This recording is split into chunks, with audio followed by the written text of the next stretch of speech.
नमस्कार, म भुवन रायमाझी। यतिखेर म बुटोलमा पुगेको छु। मेरो पृष्ठभूमिमा रिब्दीकोट गाउँ सरकारका सम्पूर्ण पदाधिकारीहरू हुनुहुन्छ। रिब्दीकोट गाउँपालिकाले पृथक शैलीमा काम गरिरहेको तपाईहरुलाई जगजाहेर छ। रिब्दीकोट गाउँपालिकालाई समृद्धिको बाटोमा डोराउनको निम्ति बुटोलमा बस्ने आफ्ना नागरिकहरूसँग सुझाव संकलन गर्नको निम्ति बुटोलमा आएको छ। के भन्छन् बुटोलमा बस्ने रिब्दीकोटवासीहरू? आउनुहोस्, आजको कार्यक्रममा तपाईहरुलाई मैले उहाँहरूको भनाई जस्ताको तस्तै देखाउँदै छु। यहाँ यति ठुलो माया के लाग्दैछ हाम्रो रिब्दीकोट ठाउँमा। त्यहाँका केही अत्यन्त समाजलाई नबस्ने त्यो बलिद स्थानमा केही अत्यन्त गलत क्रियाकलापहरू भइरहेको भन्ने सुन्न लागिरहेको छ। त्यो मध्य परिसरभित्र जुवा खेलाउने, त्यसै गरी जाँड रक्सीले जीवन पनि गर्ने खालका क्रियाकलापहरू भइरहेको भन्ने सुन्न लागेको छ। यहाँ समाज कति कुराहरू सुन्न लागेको छ। पालिका समूह कति आएको छ, वडा समूह कति आएको छ, कुरालाई अत्यन्त हामीले चुरो पवित्र काम गर्दैछौँ। अनि अर्को कुरा, त्यहाँ भक्तजनहरू टोल नम्बर 8 को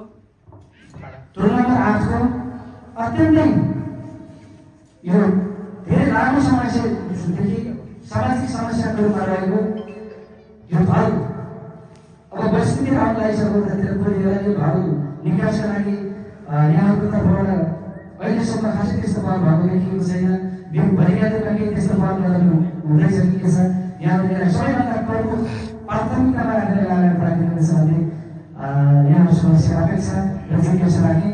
तपाईले पहल गर्नुहोस्, अगाडि बढ्नुहोस्, हाम्रो साथ रहनेछ भन्ने कुरा म तपाईलाई जानकारी गराउन चाहन्छु।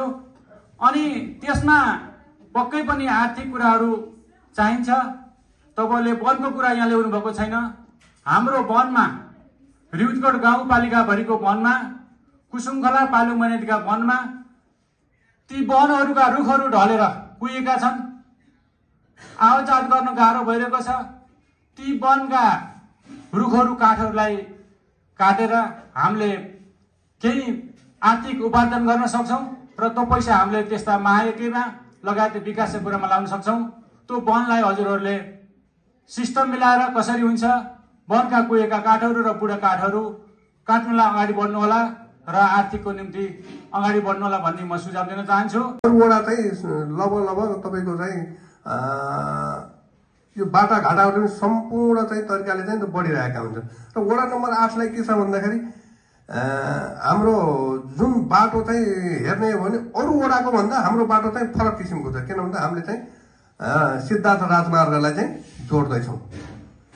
बतासे, सोमहर, फेक, अनि तपाईँ डेढो, अनि कचल र अनि अहिले रानीबगिया पनि जोडेको छ। यो कचल र दोवान पनि निस्किन्छ। यो बाटो चाहिँ अब अहिलेको बाटो चाहिँ कताबाट लाँदैछौँ भने जस्तो अहिले डबकाको तल्लो बाटो पनि यो वडा नम्बर 8मा चाहिँ समग्र विकास हेर्ने भने जस्तो हाम्रो वडा नम्बर 8मा चाहिँ यो सबै कुराले हेर्ने जस्तो हाम्रो अगुवारी खुर्सानी पनि जस्तो अरू वडाभन्दा अलिक कम भएको जस्तो महसुस गर्छु। अगुवारी खुर्सानी जस्तो अदुवा, बेसार जस्तो कुराहरू पनि आइरहेछ। अदुवा अनि अगुवारी खुर्सानी लगायतका जस्तो टिमहरूको पनि व्यवस्थापन हुन्छ। यसको लागि वडा नम्बर 8लाई माटो परीक्षण गरिएको छ कि छैन त? त्यो माटो परीक्षण गर्दाखेरि चाहिँ जस्तो साबी वडा नम्बर जस्तो तालतुङतिर 1 भनौँ, अहिले 9 भनौँ, 8 अथवा लुम्बासतिर भनौँ, जस्तो लुम्बासमा के फल्छ त? त्यहाँ के आवश्यकता छ त? त्यो लुम्बासको लागि चाहिँ त्यो फर्काउने त्यहाँ दिनु पर्यो के? सरसरी हेर्दा गाउँपालिकाले आफूले बनाएका नीति कार्यक्रमहरू अत्यन्त सान्दर्भिक छ। 82-83 को नीति कार्यक्रम हेर्ने प्रयास गरेको थिएँ मैले। त्यसमा लेखिएका कुराहरू, भनेका कुराहरू साँच्चै सराहनीय छ। अब त्यो कार्यान्वयनको पाटो आफ्नो ठाउँमा छँदैछ। यसले खास गरेर दिएको कृपया कृषि, पर्यटन र यातायातमा चाहिँ गाउँपालिका धेरै अगाडि बढेको हामीले आजको यो प्रस्तुतिबाट पनि देख्यौँ, झलकबाट पनि देख्यौँ। जङ्गली जनावरहरूले चाहिँ बस्न दिएको छैन। हामीले पालेको खानाहरू पालेका तपाईँको चाहिँ यो चाहिँ हरेक चाहिँ कृषिजन्य वस्तु अहिले चाहिँ स्याहार्न पाइरहेको छैन भन्ने कुरा छ। ती पटकपट्टि यहाँले कति कस्ता योजनाहरू ल्याउनु भएको छ ती विषयमा पनि भन्न चाहन्छु। गर्नु मन लाग्यो भन्दा यो मैनालीको कान्ता आश्रम मन्दिर छ, त्यहाँ जोगीकुटी मन्दिर भन्ने, त्यहाँको चाहिँ अलिकता कुरा अलिक विकास चाहिँ त्यहाँ अलिक कम भएको जस्तो लाग्छ।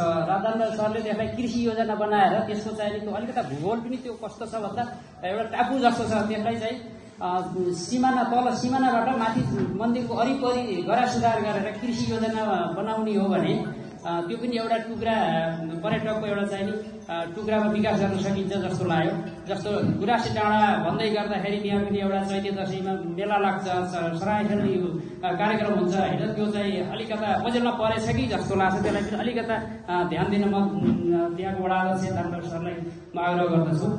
बाट छिर्ने बाटो एकदम साँघुरो र जति हामीले जतिसुकै ठुलो बनाए पनि छिर्नेनिर एकदम साँघुरो भएको भएर हामीलाई त्यहाँ अलिकति गाह्रो भइरहेको छ। त्यसलाई पनि यसो ध्यान दियोस् भन्ने कुरा। अर्को कुरा, हाम्रो कमल नेपाल सरले धेरै कुराहरू मलाई उहाँको एकदम चित्त बुझ्यो। हामीले कृषि भन्दा पनि हामीले यो अब रिसोर्टहरू यताउति गर्ने हो भने हामीलाई अझै पालिकादेखि लिएर हामीले गाउँकाले अब मै गएर अब कहाँ केही गर्न चाहन्छु। अब मैले अब तपाईँले गर्नुहुन्छ नि, म अब कुनै काम मैले अब बुटोल छोडेर बट्टाबाका जान तयार छु कि, तर मलाई तपाईँले सहयोग गर्ने कि नगर्नु होइन। अब जस्तै अब रिसोर्ट भन्ने कुरा भयो नि, अब हामीले अब कृषि गर्छौँ, अब वन्यजन्तुले खाइदिन्छ, अब वन्यजन्तुको पनि केही उ गर्नुपर्छ कि अब त्यसको रोकथाम गर्नुपर्छ कि जस्तो मलाई पनि लाग्छ होइन। अब अहिले त खास धेरै कुरा अब मायाको कुरा हो यो होइन, हामीले अरू अरू कुरामा पनि उ गरौँला, मायाकोलाई पनि हामीले सकेको सहयोग गरौँ अब आफ्नो तर्फबाट होइन। अब अरू कुरा अहिले म बुटोल बसेर पनि मैले अलि अकबर खुर्सानी 20 लाखको सप्लाई गरेँ म एक्लै, जबकि मलाई पालिकादेखि लिएर वार्डले केही पनि सहयोग गरेन, तर मैले यहाँदेखि काठमाडौँ गएर बेच्नलाई म सफल भएँ के। छन त हाम्रो फेक त्यस्तै पनि छ र हामी जनताहरू पनि त्यो विकासका लागि त्यति अगाडि नकुदेको जस्तो महसुस पनि हुन्छ। समग्र गाउँपालिकाले नै पिछडिएको क्षेत्र भनेको भएको भएर गाउँपालिकाबाटै समानुपातिक हिसाबले विकास जान्छ भन्ने मैले आशा गरेको छु। मेरो धेरै कुरो छैन। मैले यहाँ पर्यटकीय क्षेत्रको कुरो गर्दाखेरि हजुरको रिङसिङ डाँडाको खासै कुराको मैले देखिनँ। हाम्रो ठेक रिङसिङ डाँडा, आरेफान, हजुरको कोट डाँडा धेरै पर्यटकको सम्भावना भएको क्षेत्र रहेको छ। यसमा हाम्रो वडाध्यक्ष चुडाबहादुर छरिज्यूले पनि यी कुराहरूलाई अगाडि बढाउन म अनुरोध गर्दछु।